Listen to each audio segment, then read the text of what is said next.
Bueno, ahora vamos a estudiar un sistema que se conoce como tubo en U, ¿sí? Son dos tubitos que se encuentran comunicados por el fondo, formando lo que sería una U, ¿sí? Este también lo tenemos en el laboratorio y fíjense que acá lo han llenado con un líquido, ¿m? Y el mismo alcanzó el líquido, el mismo nivel en ambas ramas del tubo, ¿sí? Entonces, ¿qué hacemos nosotros en el práctico? Bueno, a nuestro sistema de tubo en U le colocamos glicerina, ¿sí? Hasta que alcanza un cierto nivel, igual en ambas ramas, y luego agarramos este líquido azul que tenemos acá que se llama alcohol de quemar. Este alcohol se llama metanol, ¿sí? Es un alcohol primario, es el más sencillo de todos, bueno, eso no importa. Lo importante acá es que cuando tomamos un volumen de este alcohol y lo colocamos acá, fíjense que obtenemos. Tenemos dos fases, ¿no? Porque este alcohol con la glicerina son inmiscibles. Eso significa que no se mezclan. Entonces acá, sobre la glicerina, se va formando esta columna de líquido, de alcohol, de quemar, azul, ¿sí? Y fíjense que hay un desnivel entre ambas ramas, ¿no?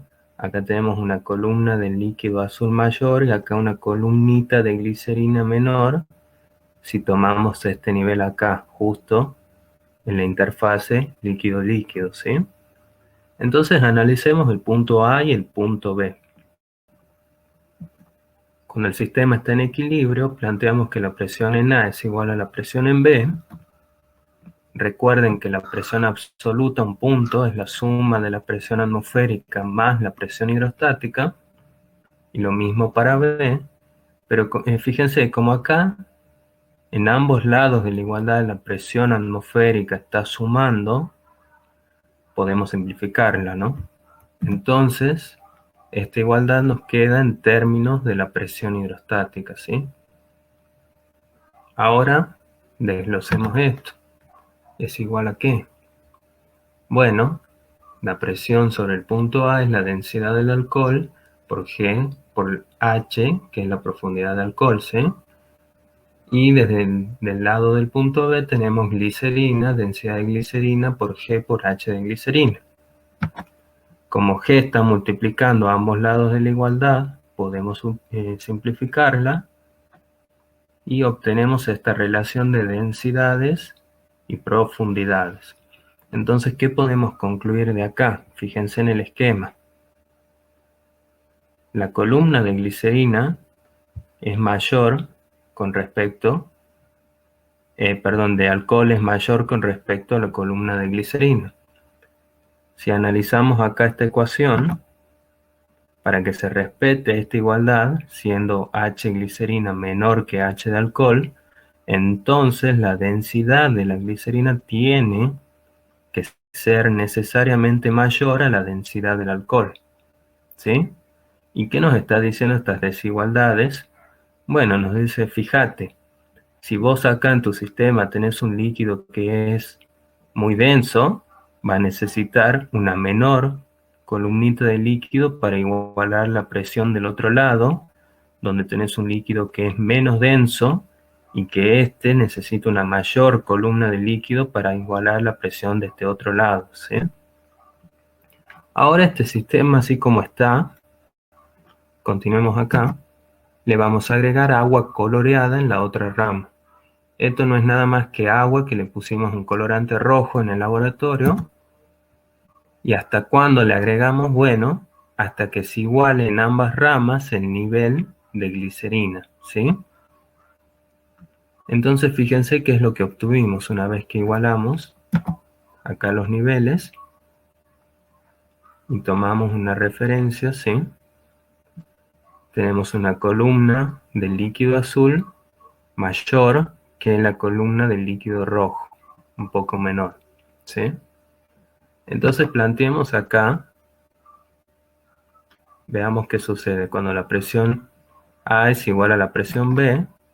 Bueno, ya sabemos que esto nos queda en términos de presión hidrostática y que podemos simplificar G Entonces aquí, este experimento, ¿para qué nos sirve? Bueno, nosotros conocemos, y es dato archiconocido, que la densidad del agua es de 1000 kilogramos por metro cúbico. Entonces acá en la otra rama, si colocamos un líquido de densidad desconocida o preparamos una solución en el laboratorio y que queremos saber su densidad, a partir de esta ecuación nosotros podríamos deducir una relación, fíjense, entre densidades y alturas o profundidades, ¿sí? Agrupando de un lado las densidades y del otro lado del igual las profundidades. Entonces, ¿cómo trabajamos con esto? Bueno, fíjense que a partir de esta relación que obtuvimos, ¿qué podemos hacer en el laboratorio? Podemos medir, ¿sí?, con la regla también, cada una de estas columnitas, ¿sí? ¿Y qué obtuvimos de la lectura? Bueno, que la columna de agua es de 3,5 centímetros y la de alcohol de 5,0 centímetros, lo cual reemplazamos acá, como están las dos H en la misma unidad, esto queda dimensional. Y fíjense que ahí obtenemos una relación de densidades de 0,7. Entonces, como yo les decía, como conocemos, es valor, es dato, la densidad del agua, podemos despejar acá la del alcohol y calcular cuánto vale, ¿sí? Despejamos y reemplazamos 1000 kilogramos metros cúbicos por 0,7 y esto nos da que la densidad de este alcohol, del metanol, es de 700 kilogramos por metro cúbico, ¿sí? Bueno, ahora fíjense una cosa, cuando uno consulta en las tablas de densidades esas que vimos, encontramos que el valor teórico de la densidad del metanol es de 791,8 kilogramos por metro cúbico. Y nosotros experimentalmente obtuvimos 700. Entonces, ¿qué pasó ahí? Bueno, una forma de expresar esta diferencia es mediante el error absoluto, delta M.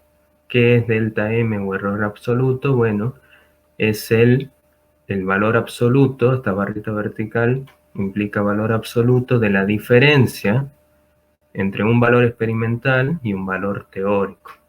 Si calculamos este error absoluto, tenemos que vale 91,8 kilogramos por metro cúbico. ¿Y esto qué nos dice? No mucho, en realidad acá nos está diciendo, bueno, fíjate que vos te has desviado, te has alejado en tu determinación experimental 91,8 kilogramos metros cúbicos de lo que es el valor teórico, ¿sí? Pero una forma más usual de expresar estos errores es mediante el error relativo, ¿sí?, que se representa con esta letra epsilon.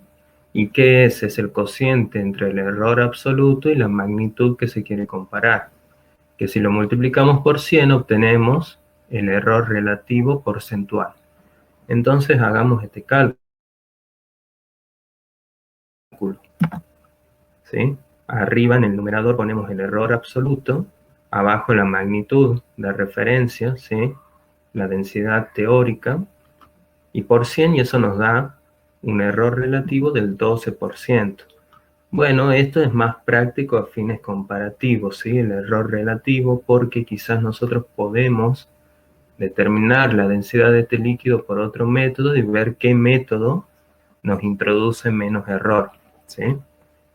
Eso lo vamos a ver más adelante en magnitudes fundamentales. Bueno, hasta acá llegamos con lo que es principio de Pascal.